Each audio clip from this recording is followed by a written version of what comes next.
Depuis le 24 août 2020, Apolline de Malherbe est à la présentation de la matinale Apolline Matin, proposée à la radio sur RMC et sur le canal 24 du petit écran, RMC Découverte.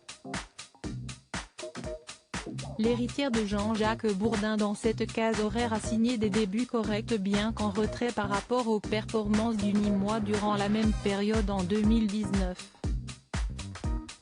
Pour Apolline de Malherbe, être la première femme aux commandes d'une matinale télé et radio n'est pas un sujet si elle ne commente pas l'actualité avec autant de spontanéité que son prédécesseur. La Parisienne ne se retient pas à tous les coups, comme lors de l'édition du mercredi 16 septembre dans laquelle la journaliste s'est emportée contre des personnels de laboratoire, en charge des tests au Covid-19, et qui ont lancé des appels à la grève. Moi j'avoue que j'hallucine quand même, a-t-elle concédé avant de relever l'exemple du personnel soignant, quand les infirmières étaient épuisées au moment du nombre d'arrivées dans les hôpitaux, épuisées en travaillant 7 jours sur 7, et parfois même la nuit.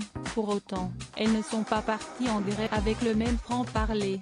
Apolline de Malherbe s'est exprimée dans les colonnes de Télécable Sat Hebdo.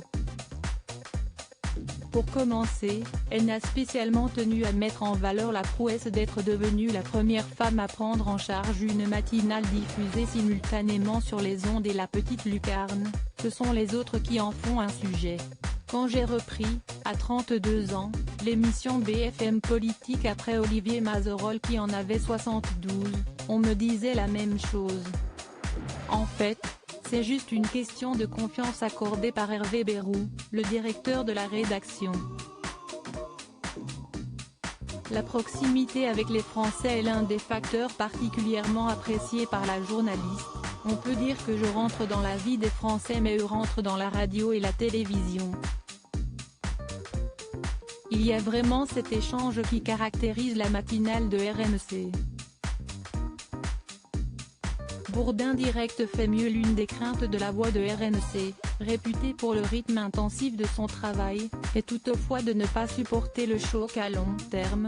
Je souhaite que les auditeurs et les téléspectateurs m'adoptent définitivement et que je tienne la longueur sur le manque de sommeil.